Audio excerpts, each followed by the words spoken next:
반갑습니다. 오늘 여러분과 귀한 시간을 함께 나누게 될 진선미 간사라고 합니다.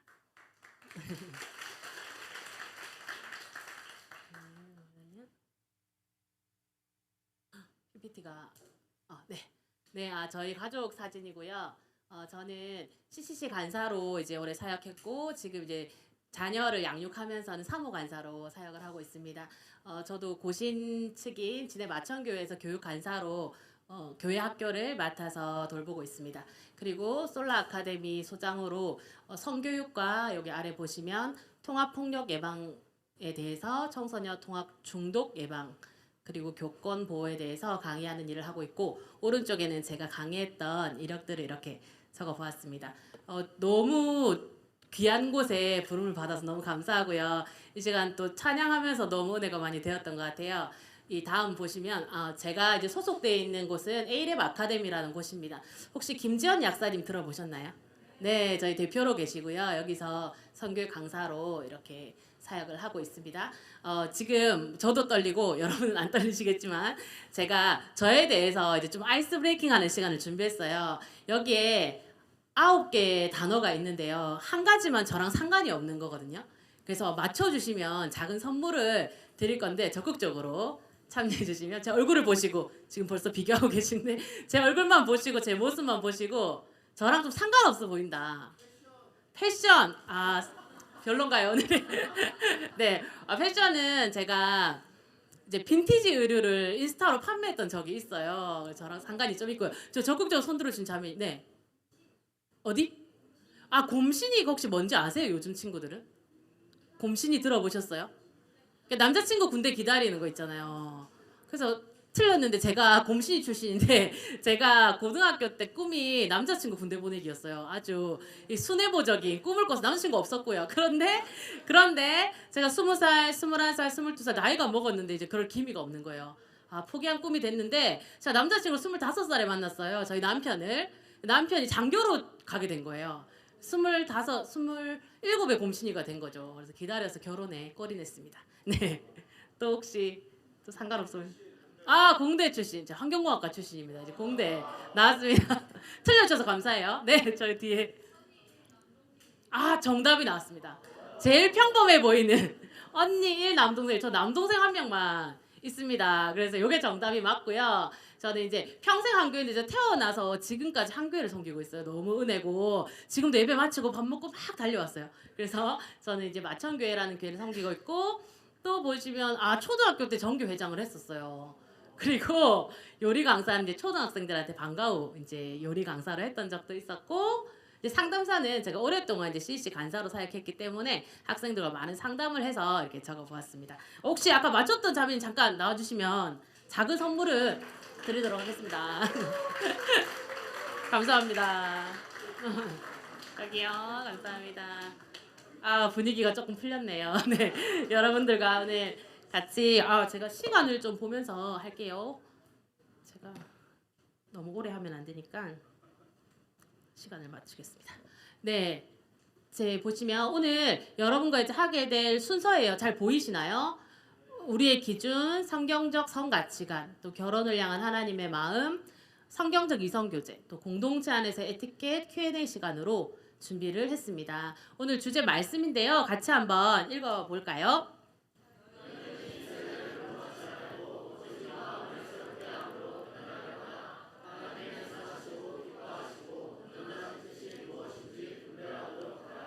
네, 로마서 12장 2절 말씀. 네, 아멘.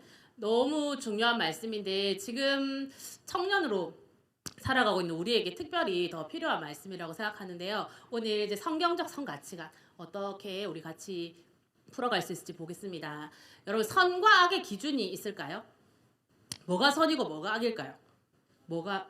네, 보시면 남에게 피해를 주면 악이고 피해를 끼치지 않으면 선한 걸까요? 그렇게 생각할 수 있겠죠.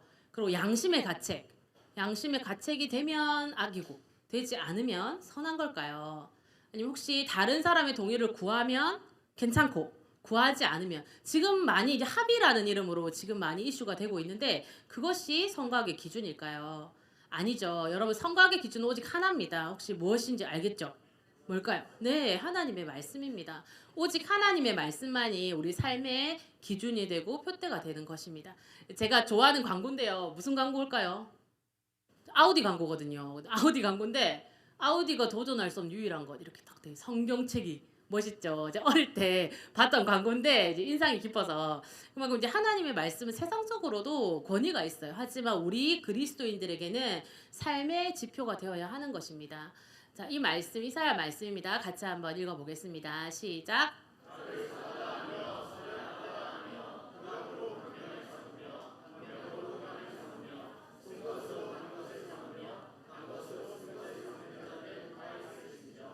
네, 네, 이사야 말씀. 네, 아멘. 지금 이 시대가 정말 선을 악하다고, 악을 선이라고 하고, 빛을 어둠이라, 어둠을 빛이라 하고, 쓴 것을 단 것으로 삼고, 단 것을 쓴 것으로 삼는 그런 시대라고 생각이 됩니다. 특별히 여러분 성적인 영역에 그러한 현상이 뚜렷하게 나타나고 있는데요. 여러분 성혁명이라고 들어보셨죠? 네. 1960년대부터 70년대까지 서유럽과 미국을 중심으로 전통적인 성행동 규범에 도전한 사회운동입니다. 오른쪽 보시면 기독교적 규범에 따라 당연히 죄라고 여기던 것들을 죄가 아니라고 인식하게 만드는 제도와 법이 뚜렷해지므로 성적인 분야의 선악의 경계가 사라질 뿐 아니라 오히려 악을 선이라 규정하고 선을 악이라 규정하는 현상입니다. 여러분 법적으로 이러한 제도가 뚜렷해졌다고 했는데 혹시 어떤 법들이 있을까요? 하나님의 말씀에 위배되는 법들.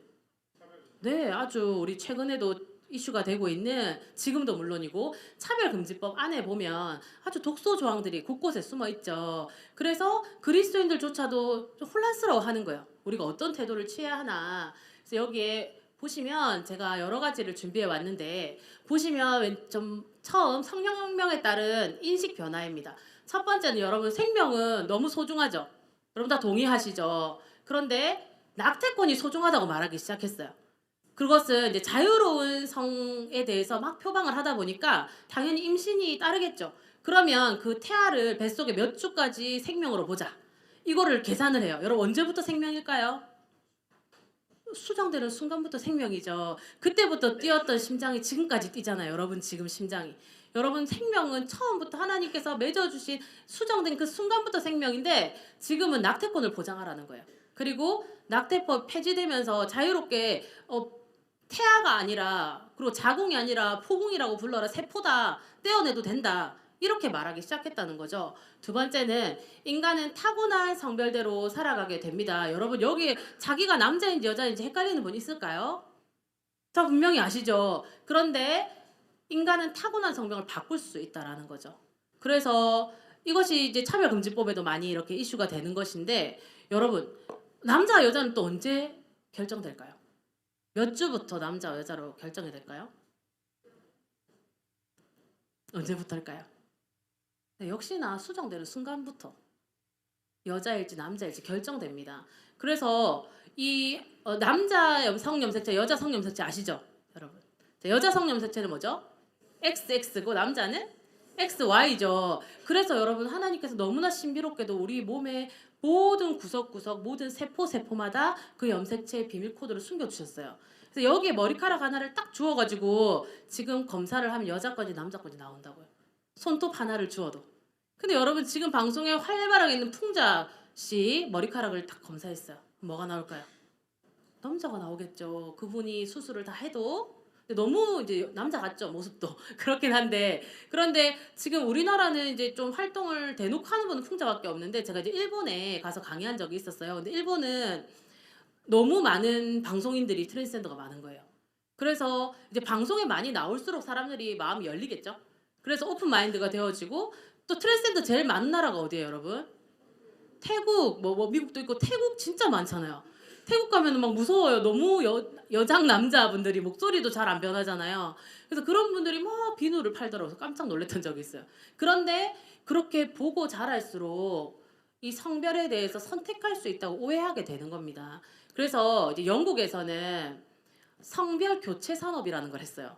참 이상하죠. 성별을 교체할 수 있다라고 가르친 거예요, 아이들한테. 그러니까 아이들이 나는 좀 남잔데 나 여성성이 좀 많아. 나도 바꿔볼까?"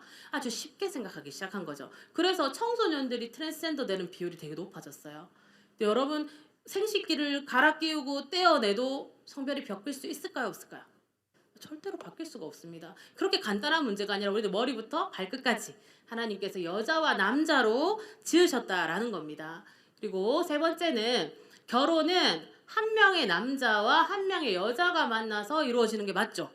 그런데 결혼은 남자끼리 할 수 있고 여자끼리 가능하다라는 거죠. 그래서 이제, 그리고 심지어 한 명 한 명이 아니에요. 이제 두 명씩, 세 명씩, 네 명씩 결혼할 수 있대요.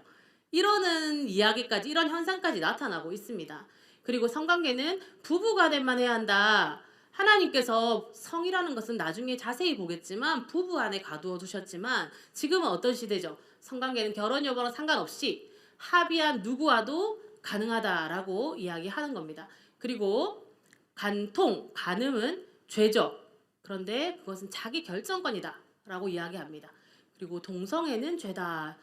여러분, 동성애는 죄라고 여러분 생각하세요? 그렇게 생각하세요? 여러분, 근데 친구 중에 동성애 하는 친구가 있다면 기독교인으로서 좀 어떠세요? 좀 쉽진 않겠죠. 죄라고 말하는 게. 제가 이제 청소년 강의를 이제 좀 했던 적이 있어요. 근데 제가 조금 놀랬던 건, 저는 저 마산 창원 지역에서 왔거든요. 그런데 뭐 시골이라면 시골인 그 지역에서도 여중, 여고, 남중, 남고에 이렇게 동성애하는 친구들이 많다는 거예요. 좀 놀랐어요. 진짜? 그런데 이제 제가 생각했을 때는 이게 실제로 막 자기가 여자를 좋아해, 남자를 좋아해, 이게 아니라 이제 어떤 미디어나 이런 것들을 보면서 뭐 깨인 사람인 것처럼 난 양성애자야, 뭐 이렇게 얘기하면서 그런 것이 아닌가 생각을 해보지만, 그런데 여러분, 또 동성애를 우리가 죄라고 성경이 분명히 말하고 있는데 혹자들은 그렇게 말하죠. 기독교는 사랑의 종교 아니에요? 왜 죄인이라고 단죄하고 손가락질하나요? 여러분, 어떻게 그럼 얘기할 수 있을까요? 여러분, 우리는 사랑하기 때문에 그것이 죄라고 하는 거예요. 여러분, 자녀를 키우는데 잘못된 길로 가는데 사랑하니까 다 놓아줄까요? 당연히 그렇지 않겠죠. 그렇기 때문에 우리는 사랑하기 때문에 그 동성애자도 하나님 은혜가 필요해요. 그런데 동성애 죄에서부터 돌이켜야 된다라는 거죠. 그래서 그것이 진짜 사랑이다라는 것도 여러분이 좀 정확하게 인식하시면 좋겠습니다.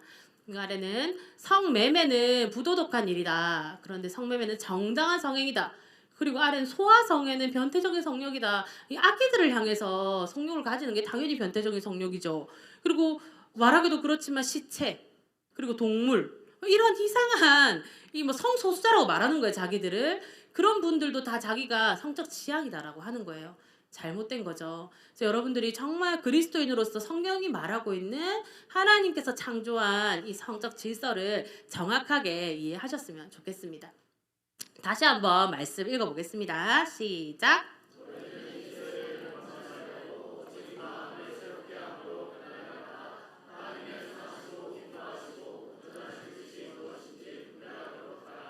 아멘. 네, 그래서 정말 시대가 어떻게 말을 하든, 그리고 우리 정말 미디어 TV를 틀어도 아주 개그 소재로서 막 이런 성적인 이야기들을 재미있게, 뭐 저도 가끔씩 보면 피식하고 웃음이 나잖아요. 근데 이렇게 좀 저급하고 성경적이지 않은 것들로 개그 소재가 되어진 이 시대를 우리가 살고 있는데, 우리는 이 세대를 본받지 말아야 한다라는 겁니다. 하나님의 온전하시고 기뻐하신 뜻이 무엇인지 분별하는 이곳에 계신 우리 청년들, 그리고 그리스도인 우리 성도님들이 되었으면 좋겠습니다. 여러분, 세상의 연애와 우리의 연애 이렇게 돼 있어요. 그리고 세상의 연애에 보니 저 단어들, 뭐 제가 하나씩 풀이하지 않아도 다 아시죠? 정말 신조어들인데 너무너무 민망한 이야기들이 막 난무해요, 이 시대에.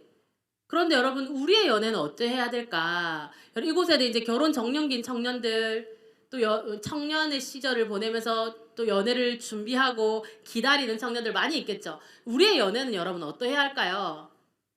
오른쪽에 보시면 결혼이 가능한지를 보는 시간이 바로 연애 시간이에요. 그리고 배우자가 맞을까? 그리고 또 연애 시간을 통해서 신앙의 성숙됨을 경험하는 것이 하나님이 기뻐하시는 연애다라는 거죠. 그 성경적인 연애는 결혼을 향해 가는 과정이고 배우자임을 확인하는 과정이다라는 것들을 여러분이 좀 분명히 기억하시고 이렇게 만남에 임하셨으면 좋겠어요. 근데 여러분 이 시대의 결혼관이라고 또 한번 준비를 해봤습니다. 여러분 이 시대에는 비혼주의가 난무하죠. 여러분 혹시 이 중에도 결혼 난 안 할 거야 이런 청년들 있나요? 뭐 손들 수는 없겠지만 생각보다 많아요. 그래서 제가 이제 저희 교회 중고등부 친구들하고 이렇게 나눔을 한 적이 있었어요. 중고등부 친구들은 이제 더 개념이 없을 수 있잖아요. 그래서 이제 어떤 미래를 꿈꾸나요? 이렇게 하면서 이미지를 골라서 나눔을 했어요. 정말 놀랍게도 우리 학생의 친구들이 3명이나 할머니, 할아버지가 손잡고 있는 뒷모습 있죠. 이 사진을 보면서 이렇게 늙고 싶다는 거예요. 청소년인데 너무 아름다운 거야. 정말 마음이 맞고 좋은 사람 만나서 정말 사랑하고 오랫동안 살고 싶다는 거예요. 그래서 이 아이들이 잘 배웠구나 이렇게 생각을 했습니다. 그런데 참 시대적으로 결혼이 많이 깨지고 가정이 무너지고 우리 모두에게 이제 가정의 아픔이 없는 사람은 사실 아무도 없을 것 같아요. 그렇기 때문에 이제 새로 이룰 가정에 대한 거부감이 있는 분들 참 많습니다. 그래서 비혼주의, 난 결혼하지 않을 거야 이러는 사람들이 많고요. 또 욜로 라이프, 현재가 중요해 지금만 살자 이렇게 하는 욜로 라이프가 또 유행을 하죠. 그리고 쾌락주의, 이 성을 결혼 밖에서 마음껏 누릴 수 있어 이렇게 말하면서 쾌락주의에 빠져 있는 사람들, 그리고 합의 만능주의. 제가 참 이 단어를 좀 중요하게 이야기하고 싶습니다. 요즘에는 합의하면 다 된다는 거예요. 그래서 이제 뭐 청소년들도 합의하면 다 된다는 거죠. 여러분 우리 청소년, 우리 교회에 있는 중고등부 아이들이 학교에서 어떤 성교육을 배우는지 아실까요? 정말 놀랍게도 피임 방법을 배우거든요. 그러면서 이제 파우치 성교육 들어보셨어요? 이렇게 파우치에 콘돔을 들고 다녀야 된다는 거예요. 언제나 대비하라는 거지. 그래서 청소년이 이걸 배울 필요가 있을까요, 여러분? 정말 부추기는 것밖에 안 되겠죠. 그래서 센스 있는 엄마는 아들 파우치에, 딸 파우치에 콘돔을 넣어주는 게 좋은 부모래. 이렇게 가르친다는 거예요. 요즘의 성교육이에요. 그래서 정말 저희 이제 ALM 아카데미에서는 이런 90%의 성교육에 싸워서 이제 절제 성교육을 가르치고 생명이 가치롭다, 결혼이 소중하다 이런 성교육을 하는 단체입니다. 그래서 합의하면 다 돼. 뭐 동성간에도 합의하면 가능해. 청소년끼리도 합의하면 돼. 피임만 잘하면 돼. 이러는 시대를 살고 있다라는 겁니다. 그리고 여러분 딩크 문화. 아이는 낳지 않겠어. 여러분 아기들 다 좋아하시죠? 좋아하시나요? 뒤에 애기가 한 명 있었어요. 너무 귀여워가지고 입가에 미소가 정말 생명은 너무 경이롭고 너무 소중해요. 하나님께서 우리에게 생육하고 번성하라 하셨고 또 경건한 자녀로 경건한 자손들로 이 시대를 역행하고 죄를 무찌르는 그런 거룩한 세대를 일으키기 원하세요. 그런데 아이 낳으면 피곤해. 정말 힘들어. 밑에 보시면 독박육아라는 말 많이 쓰시죠. 저도 이제 아이가 8살 됐거든요.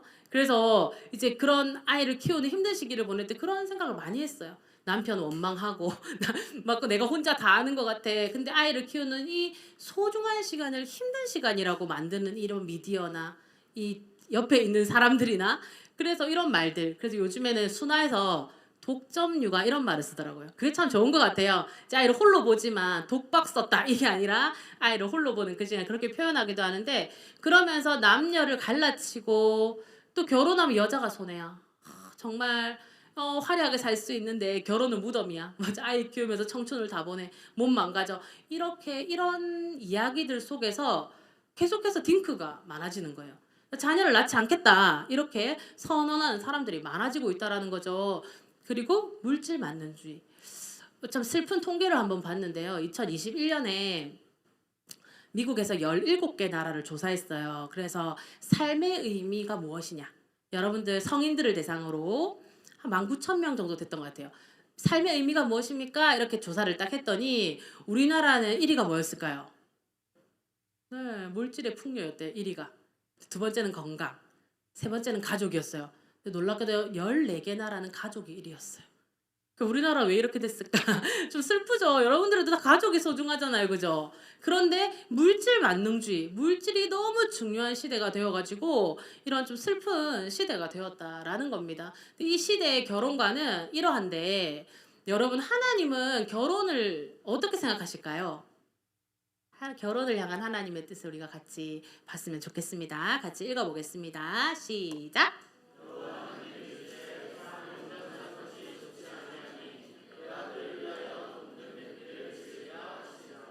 아멘. 이 말씀에 보시면 많이 들어보셨죠? 특별히 5월 우리 가정의 달을 보내면서 교회에서도 많이 들으셨을 것 같아요. 하나님께서 이제 아담을 지으시고 아담이 혼자 있는 게 좋지 아니해요. 하나님 모든 게 보기 좋았더라 이렇게 하셨는데 딱 하나만 보기 안 좋았어요. 아담이 독처하는 거.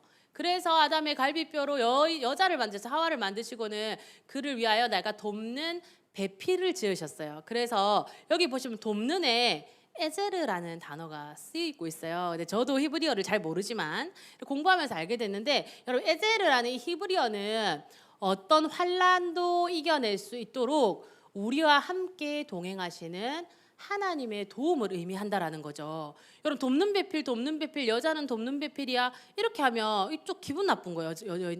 여성들이 내가 이렇게 좋은 표현 아니지만 내가 이렇게 뭐 보조자야? 내가 도와주는 사람이야? 나만 서브해야 돼? 이렇게 생각할 수 있어요. 그런데 여러분 돕는 배필에 사용된 이 에제르라는 단어가 어떤 단어라고요? 하나님께서 우리를 도우신다.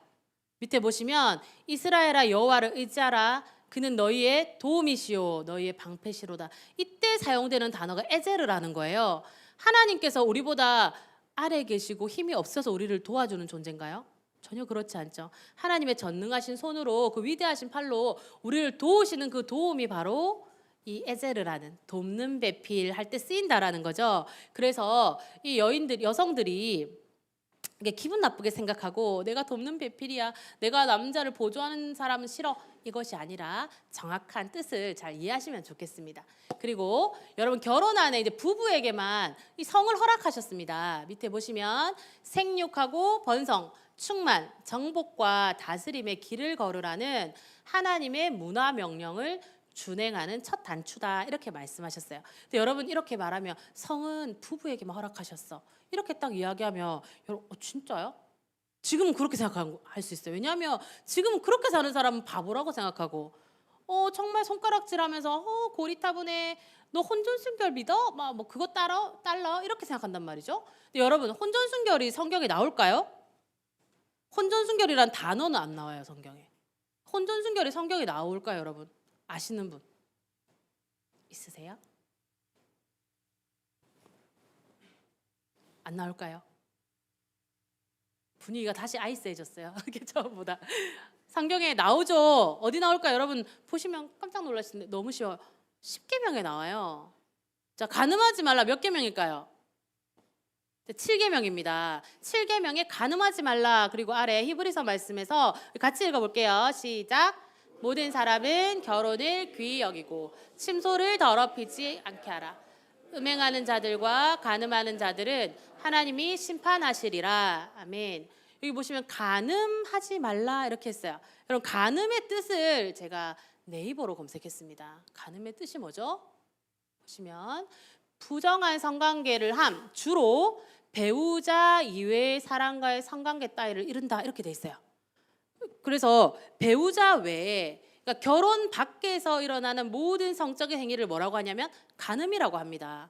그러면 여러분 혼전순결은 성경에 나오나요? 나오죠. 왜냐하면 여기 있는 청년들 결혼하지 않은 청년들은 결혼하지 않았잖아 아직. 그러면 지금 일어나는 결혼 밖에서 일어나는 모든 성적인 행동은 간음이라는 거예요. 하나님께서 간음하지 말라라고 10계명에 아주 명확하게 말씀하셨다라는 겁니다. 그래서 하나님께서 이렇게 부부에게만 허락하여 주셨는데 이 성이라는 기쁨의 영역을 주셨고 또 합의되는 정말 일치되고 하나 되는 그런 기쁨을 주셨고 또 나아가서 어떤 축복을 주셨나요? 생명이 잉태되는 경이로운 축복을 주셨어요. 그래서 제가 우리 아이 어릴 때 한번 사진을 준비해 봤어요. 저는 이제 결혼한 14년 차인데 7년 만에 아들을 낳았거든요. 너무 소중하게 지금 8살 아기 때인데 너무 귀엽죠. 지금도 귀엽긴 한데 이렇게 이 아이를 낳고 키우면서 정말 다른 데서 경험할 수 없는 기쁨이 있죠. 그래서 여러분들도 옆에서 이제 아기들이 자라나고 교회에도 아기들 많이 있잖아요. 얼마나 귀합니까? 근데 하나님께서 어떻게 이 남자 여자를 통해서 이 또 성적인 합의를 통하여서 이렇게 생명이 탄생하게 하시는, 저는 그게 참 신기하고 놀랍거든요. 하나님의 방법. 그래서 이 성이라는 것은 어떤 쾌락에 치우쳐 있습니다. 지금은. 근데 여러분, 성은 생명과 연결되어 있어요. 그래서 지금 세상에서 정말 편향되어 있는 우리 아이들이 학교에서 배우고 있는 피임 위주의, 그리고 합의 만능주의의 그런 성교육이 아니라 생명에 기인된 성교육이 이 시대에 필요하다라는 거죠. 그래서 여러분, 피임 이렇게 계속 배우다 보면 여러분, 아이를 갖는 게 축복으로 여겨져요, 저주로 여겨져요? 저주로 여겨지는 거죠. 여러분, 또 TV 프로그램 요즘에는 할까요? 고딩 엄빠인가요? 그런 프로 보면 여러분 무슨 생각하죠? 그 저희를 잘 모르겠어요. 왜 하는지 좀 궁금해요. 정말 당황스럽기도 하고, 그래도 뭐 책임지고 사니까 잘한다 이런 의미인 건지. 그리고 이제 누가 댓글 달잖아요. 피임의 중요성 이런 얘기를 한단 말이에요. 그런데 하나님께서 결혼이라는 제도 안에서 부부가 사랑할 때, 하나 될 때 이 생명을 주셨는데 너무 복된 일인데 결혼 밖에서 일어나니 이것은 저주가 되는 거죠. 그래서 여러분, 청소년들이 이제 임신을 하게 되면 대부분 어떻게 될까요? 대부분 낙태를 합니다. 여러분, 지금 이 세계 사막 원인 1위가 낙태거든요. 그러니까 이제 많은 사람들이 이제 사고로 이제 죽기도 하는데 가장 많은 생명이 죽는 것이 낙태라는 거예요. 그래서 1년에 우리나라 인구만큼 낙태당해요. 더 많겠죠, 사실은. 통계되지 않는 사람이 더 많겠죠. 너무너무 슬픈 일이에요. 그래서 정말 이 하나님께서 부부의 성 가운데 이 생명을 선물로 주셨다는 거, 이것이 너무 복된 일이라는 거 여러분들이 꼭 기억하셨으면 좋겠습니다. 그리고 결혼은 거룩한 군사가 되는 사관 학교다 이렇게 되어 있어요. 여러분, 부부만이 성적 친밀함을 공유함으로써 배타적 충성을 훈련할 수 있다 이렇게 돼 있어요. 부부가 서로만 사랑하기로, 이 성을 우리만 공유하기로 약속하는 것이 바로 결혼입니다. 그리고 여러분, 아래 보시면 하나님 이외의 존재를 숭배하는 우상 숭배를 철저히 배격하는 우리의 신앙생활과 닮아 있다라는 거죠. 여러분, 하나님께서 특별히 이제 성경 말씀 곳곳에서도 이방 여인과 뭐 결혼하고, 또 이방 여인을 통해서 뭐가 많이 들어오나요? 우상들이 들어오잖아요. 그래서 이스라엘 백성들이 하나님을 섬기지만 또 누구도 섬겨요? 바알도 섬기는 거예요. 제가 목사님 말씀 들으면서 참 와닿았는데, 이스라엘 백성들이 하나님을 떠난 적 없어요. 하나님도 믿고 바알도 섬기는 거예요. 하나님도 믿고 다른 신도 섬기는 거예요. 여러분, 그거 하나님이 기뻐하실까요? 안 떠났으니까 됐어 그러실까요? 하나님만 사랑하기를 원하세요. 우리는 하나님께 정말 부부가 서로 서약한 것처럼 우리는 하나님 외에 어떤 것도 섬기지 않기로 결정하는 것이 우리 그리스도의 태도가 되어야 된다는 거죠. 이것이 바로 정말 부부에게 허락하여 주신 이 성과 연결되어 있다, 닮아 있다 이렇게 돼 있어요. 마지막은 성화를 이루어가는 훈련소 이렇게 돼 있어요. 여기는 지금 선생님들도 계시고 우리 어른들도 계시죠. 그래서 이제 결혼 생활을 오래 해오신 분들도 계실 거예요. 근데 결혼 생활을 하면 정말 성화가 이루어집니다. 저도 정말 많이 성화되고 있습니다. 그래서 저는 이제 자녀를 이제 7년 만에 낳다 보니까 이제 6년 동안 신혼이었잖아요. 너무 좋았어요. 너무 행복했어. 만나는 사람마다 결혼하세요, 결혼 전도사 그랬어요. 그런데 자녀를 딱 낳고 나니까 이제 이 의식주의 문제에 위협이 오는 거예요. 잠을 못 자고 설거지가 쌓이고 이렇게 정말 실제적인 삶의 문제가 딱 부닥치니까 많이 부딪히는 거예요. 그래서 많이 다투고 진짜 힘들었던 것 같아요. 지금 저희 아들이 8살인데 한 5살 때까지 진짜 힘들었어요. 그래서 저희 남편도 사역자고 저도 사역자인데 우리가 막 싸울 때는 사역자가 아닌 거죠. 너무 부끄럽게. 하나님 앞에서 너무 부끄러웠던 시간들이 참 많았습니다. 그리고 저는 이제 오늘 이제 찬양 부르고 우리 목사님께서 기도 인도해 주실 때 너무 은혜가 많이 됐거든요. 사실은 은혜 벌써 다 받은 것 같았어요. 근데 정말 지난주에 일어난 좀 따끈따끈한 일인데, 이제 아이가 8살이라고 했잖아요. 근데 제가 이제 보시기에도 그런 거 좀 동글동글하게 제가 생겼지 않습니까? 제가 화가 별로 없습니다. 그래서 별로 인간관계 트러블이 거의 없어요. 그래서 제가 농담으로 내 인생의 유일한 스트레스는 남편이다 이제 이렇게 얘기할 만큼 제가 별로 이렇게 갈등이 없어요. 근데 이제 남편이랑 다투고 이렇게 하니까 제 밑바닥을 좀 많이 봤죠. 그래서 내가 죄인이구나. 그런데 저희 아들이 8살 되니까 자아가 자라가지고 말을 너무 안 듣는 거예요. 그래서 제가 너무 화가 나는 거예요. 그래서 제가 우리 아들 어릴 때는 옆에서 막 그랬어요. 어떻게 화 한 번 안 내고 애를 키우냐. 아, 정말 좋은 엄마다. 근데 저는 저 응애응애 하던 그 아이들 있잖아요. 3살, 4살. 화가 나지 않아. 그 애들이 뭐 알고 그러겠어요? 근데 다른 친구 엄마들 그때도 화가 난대. 그래서 걔들한테도 뭐라고 했다는 거예요. 그래서 나는 좋은 엄마인가? 근데 우리 아들이 이렇게 자라가지고 말을 안 듣는데 화가 너무 많이 나는 거예요. 머리 끝까지 화가 나는 거죠. 그래서 이런 모습과 전혀 반대로 막 소리를 지르고, 근데 너무 괴로운 거예요, 제가. 그래서 진짜 회개를 많이 했어요. 이제 지난주 월요일에 있었던 사건인데, 그래서 아이한테 이제 화를 내는데 제 다른 감정까지 섞어서 화를 내는 거예요. 근데 제가 딱 생각을 하니까 제가 제일 함부로 하는 사람이 우리 아들인 거예요. 저는 엄마 아빠한테도 어릴 때는 그랬지만 요즘에 그렇게 함부로 하지 않고, 저 남편한테도 함부로 하지 않거든요. 근데 우리 아들한테 함부로 하는 거죠, 제가. 왜냐하면 약자잖아요. 그래서 내가 막 화를 내고 좀 무섭게 만들고 공포감을 조성하고, 그때 내가 얼마나 죄인인지 정말 많이 깨달았어요. 그래서 진짜 많이 회개하고 하나님 앞에 나갔던 시간들이 있는데, 그래도 화가 나는 거죠. 그래서 계속 제 마음을 다스리고, 정말 하나님 앞에 내가 죄인임을 철저히 깨닫는 곳이 가정이구나. 정말 가정 안에서 내가 꽤 괜찮은 사람이라고 생각했던 나의 정말 부끄러운 모습들이 다 산산조각 나고 나의 민낯이 드러나는 것이 가정이구나. 근데 그럼 그거 안 좋은 거 아니에요? 근데 그 시간을 통해서 내가 죄인임을 철저하게 깨달았기 때문에 하나님의 은혜를 훨씬 많이 느끼는 것 같아요. 내가 괜찮은 사람인 줄 알았을 때보다 내가 죄인임을 알 때 하나님 앞에 정말 하나님의 그 은혜가 너무 놀랍고 하나님의 그 사랑이 너무 감격스러운 것 같아요. 그래서 결혼은 거룩한 군사가 되는 사관 학교다. 정말 동의되는 부분입니다. 자, 그렇다면 여러분 여기에 이제 연애 정년기, 결혼 정년기를 지나는 분들 이제 연애를 하셔야 되잖아요. 3단계로 제가 준비를 해봤습니다. 첫 번째는 하나님의 때를 기다리며 준비하는 시간, 이제 연애 전, 지금 누군가를 아직 안 만나고 있는 시간. 두 번째는 이제 연애 기간이에요. 누구를 만나서 알아가는 시간. 세 번째는 결혼을 준비하는 시간. 이렇게 돼 있어요. 그래서 여러분 지금 혹시 솔로의 시간을 보내고 계시다면 여러분 축하드려요. 왜냐하면 좋은 시간이에요. 왜냐하면 하나님의 때 외롭지만 하나님의 때를 기다리면서 내가 좋은 사람으로 준비되는 기간이라는 거죠. 그래서 저는 이제 그 대학생들 대학 선교단체 간사로 오래 사역했기 때문에 우리 학생들의 이 뭐랄까요, 혈기왕성한 시간들을 많이 케어를 했죠. 근데 그럴 때 보면 우리 친구들이 이제 막 누구를 좋아한단 말이죠. 근데 여러분 어떤 사람을 좋아하게 되는 것은 내 수준을 말해줘요. 여러분 지금 좋아하는 사람이 있나요? 마음에 품고 기도하는 분이 있나요? 여러분의 이제 신앙의 수준, 어떤 뭐 성품의 수준인 거예요. 근데 내가 진짜 멋있는 사람들, 내가 지금 멋있는 사람, 이제 신앙적으로, 영적으로 멋있는 사람처럼 내가 지금 영적으로 충만한 거죠. 근데 너무 이제 외모지상주의로 내가 막 빠져 있어.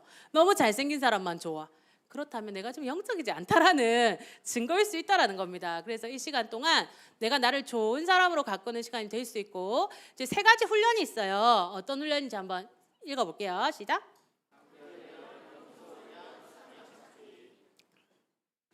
네. 그래서 이 첫 번째 관계 훈련인데, 여러분 여기 청년부 3군데 교회에서 오셨죠. 그리고 특별히 우리는 교회에서 이제 성도로 살아가기 때문에 교회 공동체에 들어있어요.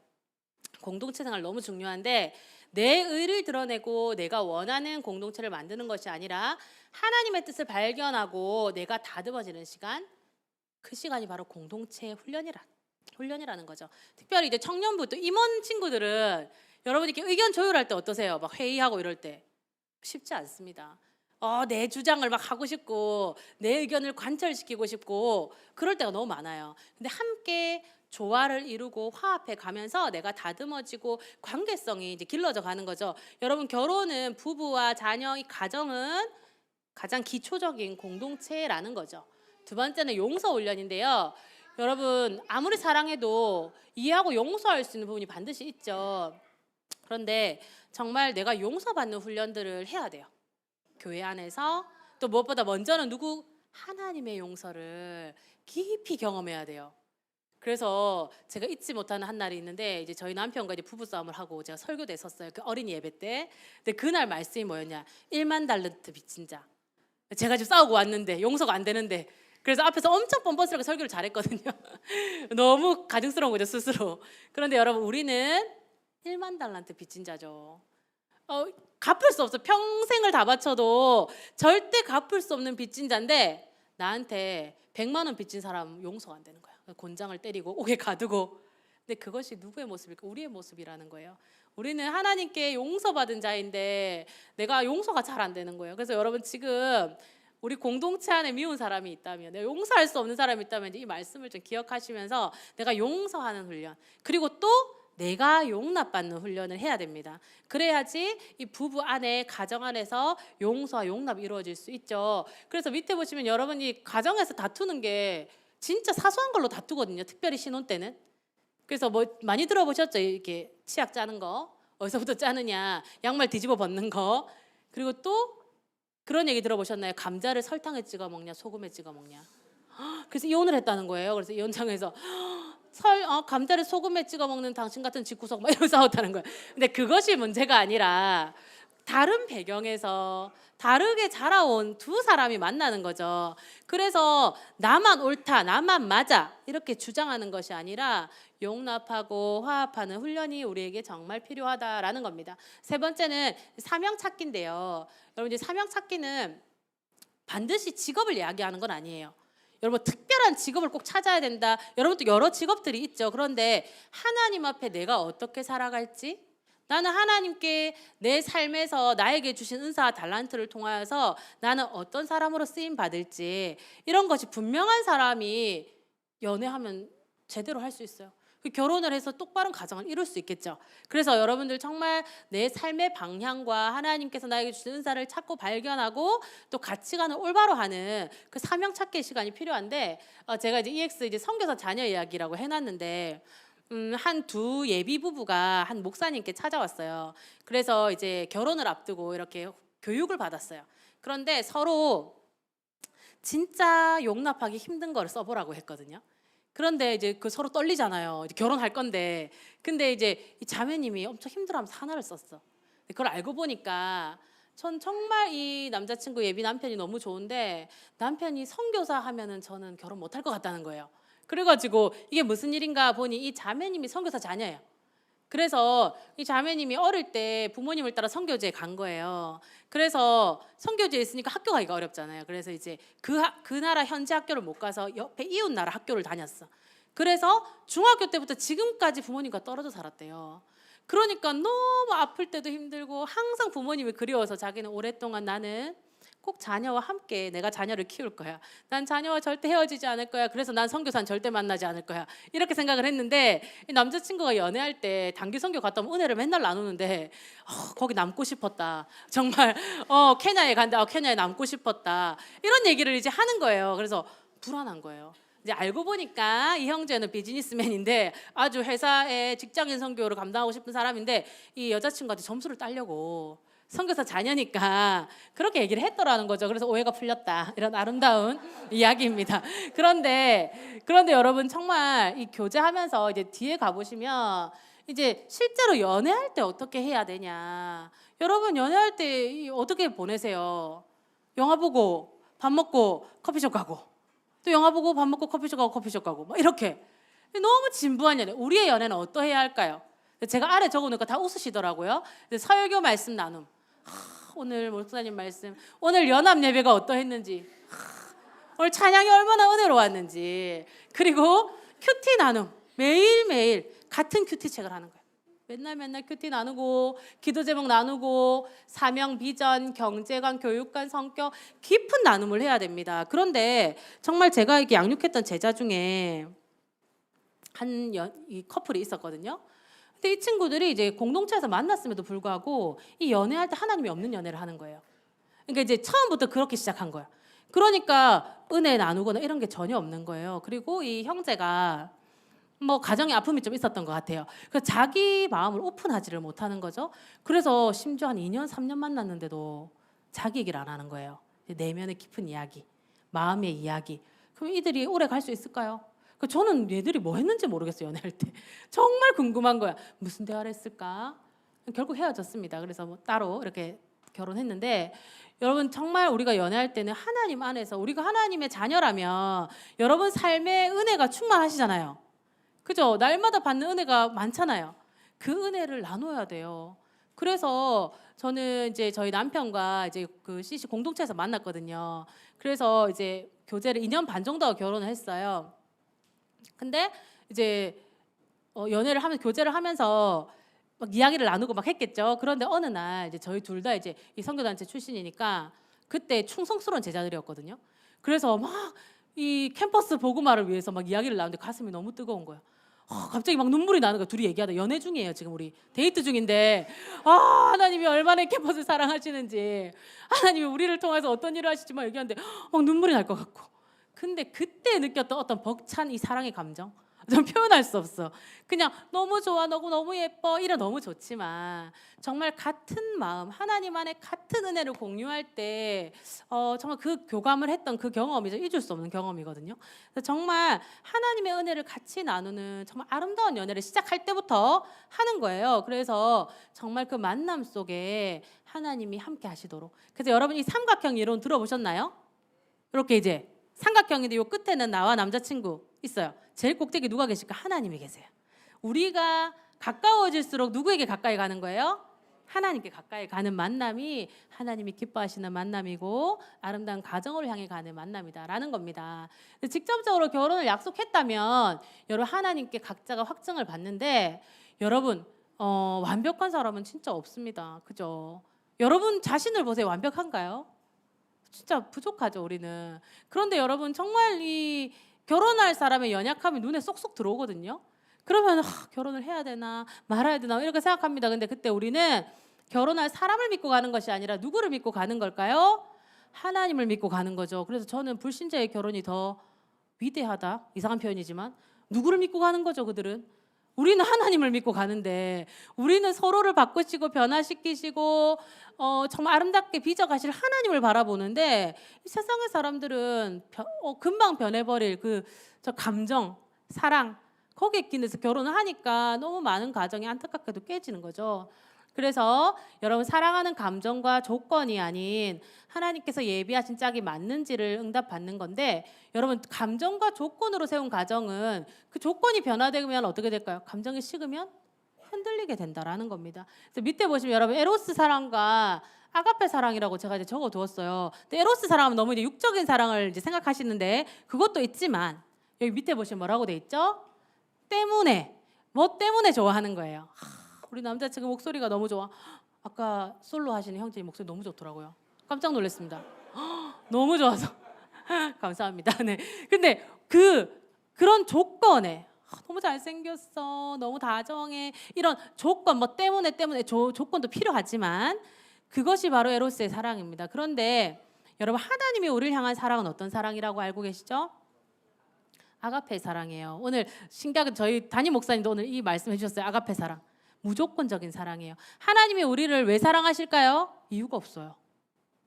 우리를 살리시려고 사랑하신대요. 근데 하나님이 우리를 임에도 불구하고 죄인임에도 불구하고 우리가 아직 죄인 되었을 때 하나님이 그렇게 우리를 사랑하셨죠. 근데 여러분 결혼이라는 것은 에로스 사랑만 충만하면 될까요?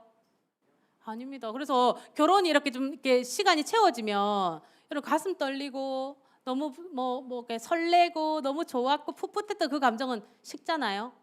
저는 안 식을 줄 알았어요. 안 식길 바랬어요. 근데 그럴 수 없잖아요. 그러면 병이 걸린대요 사람이. 가슴이 계속 뛰면 어떻게 살아요 집에서. 그래서 하나님께서 이런 가슴 뛰는 사랑은 에로스 사랑은 이렇게 연애 때 신혼 때 하나님이 주신 거지만 점점 이 사랑이 무르익으면 어떤 사랑이 가냐면 아가페 사랑이 충만해지는 거죠. 그래서 서로 불쌍히 여기는 거예요. 저희 남편 불쌍히 보이더라고요. 안 됐다. 이렇게 진짜 막 미웠거든요. 너무 미워. 저 꼴도 보기 싫어. 이런 적 있었어요. 근데 안 됐다. 불쌍하다. 이런 생각이 드는 거예요. 그게 진짜 아가페 사랑인 거예요. 근데 여러분이 결혼하신 우리 성도님들 한번 배우자 불쌍하게 여겨주시는지 그렇게 우리의 사랑이 정말 신혼 때처럼 연애 때처럼 그렇지 않더라도 하나님 우리의 사랑을 더 성숙시키고 계신다라는 것들을 여러분들이 아셨으면 좋겠어요. 자, 자주 하는 질문을 제가 이제 좀 준비했습니다. 여러분 불신자와의 결혼, 연애 어떻게 생각하세요?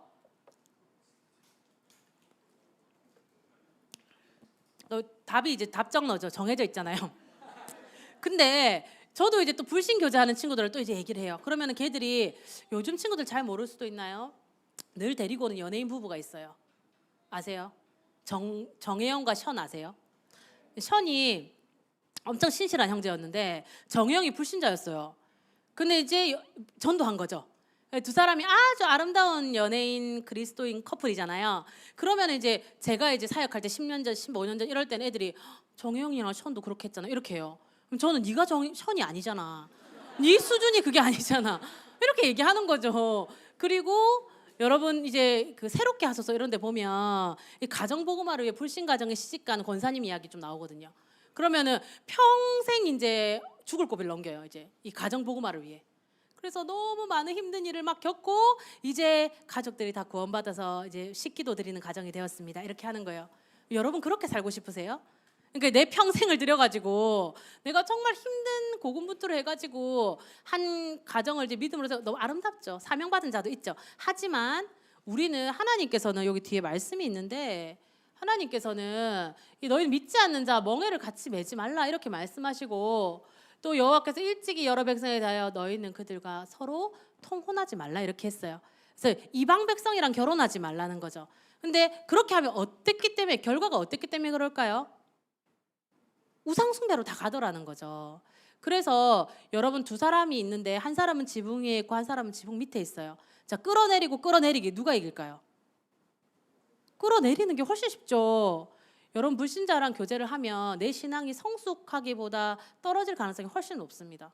이 주일날 이렇게 예배드리는 거 이해해 줍니까? 불신자 연인이 자기 만나야지. 근데 우리 신실한 청년들은 교회를 너무 자주 가잖아. 이해를 못 해요. 그래서 이 불신 교제는 정말 사명받은 자들이 있을 수 있지만 여러분들이 이제 불신 교제 시작하기 전에 나는 어떤 기준으로 이 사람을 사랑하게 되었는지 고민해 보셔야 된다라는 거죠. 불신 교제는 이제 힘든 길이다. 여러분께 말씀드리고 싶고요. 연애 횟수가 많으면 좋을까요? 많으면 막 사람 보는 눈이 막 높아지고 기술이 늘어나나요? 좋은 가정을 이룰 수 있나요? 막 많이 만나 보면? 제가 연세대인가 어느 대학교에 제가 정확하게 저 자료를 찾았어야 했는데 어떤 강좌가 있대요. 교수님이. 그래가지고 연애 특강 같은 거래요. 거기에 줄을 서서 들어온대요. 저번에 유퀴즈에 나왔어요. 보셨죠? 그런데 거기 보면 그 교수님 뭐라고 하냐 30명 만나보래요. 30명 언제 다 만나고 결혼합니까? 연애합니까? 너무 많아요 30명. 30명 만나기 좀 어려울 것 같은데. 근데 그분의 이제 논지는 뭐냐? 많이 만나 보면은 기술이 는다는 거예요. 근데 여러분 우리의 연애는 그런 게 아니죠. 그래서 제가 또 잊지 못할 한 번의 경험이 있는데 제가 또 연애 중에 저희 남편 남자친구일 때 이 살고 있는 자취방 사랑방에 이제 그 도둑을 맞았어요. 그래가지고 자기가 좋아하는 옷들이 다 훔쳐간 거예요. 그래서 그때가 이제 15년 전이니까 노스페이스 패딩이 좀 비쌌거든요. 근데 그거 훔쳐간 거예요. 그래가지고 아쉬운 대로 나이키 패딩을 사서 입었어. 근데 딱 입으니까 너무 이제 이 느낌이 다른 거예요. 그래가지고 이렇게 노스페이스 패딩 자꾸 생각나는 거야. 그러면서 저희 남편은 그때부터 거룩해가지고 저한테 제 남자친구 첫 번째 여자친구였어요. 제가. 그러니까 저희 남편은 제가 첫 번째 여자예요. 너무 감사하죠. 그래서 옛날 그 잠바 너무 생각난다는 거예요. 그러면서 내가 연애를 많이 했더라면 이 옛날 여자친구 생각났겠다. 이렇게 이제 묵상을 하더라고요. 그래서 감사하다 이렇게 생각했죠. 그런데 여러분 근데 우리는 결혼을 전제로 연애를 시작해야 돼요. 그런데 헤어질 수 있을까요? 없을까요? 있어요. 절대 막 결격 사유가 있고 아닌데 나는 연애했으니까 무조건 결혼해야 돼요. 그건 아니에요. 하나님 안에서 거룩하고 깨끗하게 헤어질 수 있어요. 그런데 내가 만약에 이게 여러 명의 남자친구를 만났어요. 첫 번째 남자친구 엄청 잘생겼고 두 번째 남자친구 기념일 진짜 잘생기고 세 번째 남자친구 다정하고 지금 네 번째 남자친구는 너무 좋은데 얼굴이 좀 못해 첫 번째보다. 그럼 돌아갈 거예요? 첫 번째로? 그러니까 이렇게 내 삶의 경험을 막 남기면서 그것이 그렇게 유익하지 않더라는 거죠.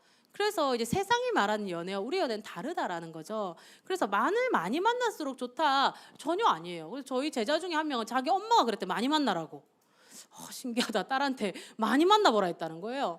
그래서 많이 만나서 결혼할 수 있습니다. 그런데 우리가 의도적으로 정말 나는 여러 명 만나고 결혼해야지. 나 한 명만에 결혼하는 거 너무 아까워. 이럴 필요가 없습니다. 그래서 여러분 연애 횟수도 많을수록 좋다? 아니다. 얘기해 드립니다. 그럼 공동체 안에서의 이성관계 에티켓을 제가 좀 준비했어요. 여러분 이제 첫 번째는 늦은 시각 사적인 연락을 주의하세요. 근데 여러분 이제 만약에 이제 썸남이다, 썸녀, 내가 이제 마음을 얻고 싶어 할 수 있어요. 근데 너무 뭐랄까 심심하면 연락하는 분 알아요? 자, 막 이러는 거죠. 뭐해? 10시, 11시 이럴 때 있잖아요. 그러면은 안 된다.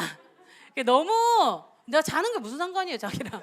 그래서 사적인 너무 연락 늦은 시간에 내가 진짜 이제 교제하고 싶은 사람 아니면 그렇게 하지 말아라. 어장 관리 안 된다.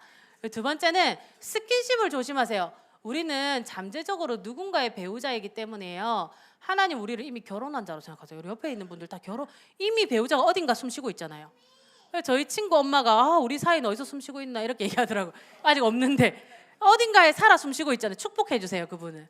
정말 이 청년의 시절을 거룩하게 보내도록, 그리고 하나님 때 만나도록. 근데 여러분 공동체 안에서 이제 교회가 너무 사랑이 넘치니까 이제 스킨십이 자유분방해요. 제가 예전에 이제 다대 중앙교에서 강의했는데 청소년부였거든요. 그러니까 이제 남자 학생 앉아 있으면 그 허벅지에 여자애 누워 있다는 거예요. 그래서 큰일 납니다. 여러분 우리 교회 아이들 그렇게 할 수 있어요. 못하게 하셔야 돼요. 그래서 교회 안에 이제 또 막 예전에도 온라이트 하다가 막 다 널브러져 자는 거야. 우리는 그냥 형제 자매와 같습니다. 이 뭐 이성이 아닙니다 이러면서. 근데 남녀간에 이런 약속을 잘 지켜야 돼요. 그래서 이제 아까 저는 목사님 아까 센스 있는 인사 하이파이브 추천합니다. 여러분 서로 3초 이상 터치하지 않아야 돼요. 여러분 옆에 친구한테 손 한번 올려보세요. 3초 한번 재보실래요? 1, 2, 3. 3초 길어요. 진짜로 길어요. 그래서 토닥토닥 잘 지냈어? 톡톡 이런 정도. 지나가면 이제 하이파이브. 그리고 이제 교회에서 이제 찬양할 때 손잡고 찬양할 때만 이제 손잡을 수 있어.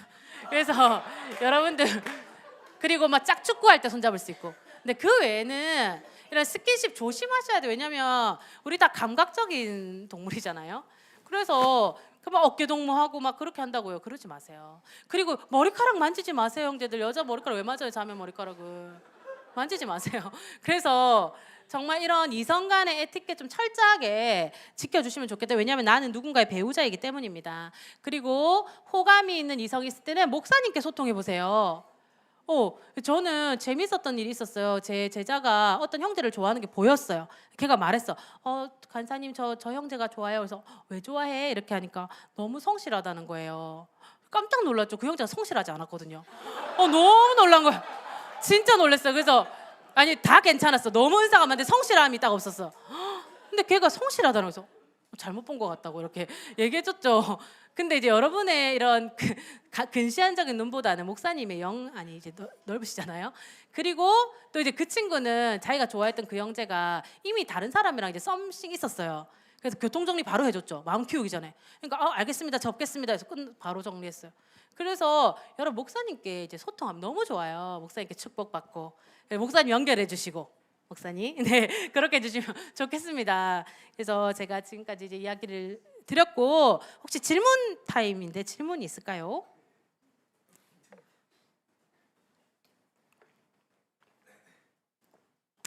질문 있나요?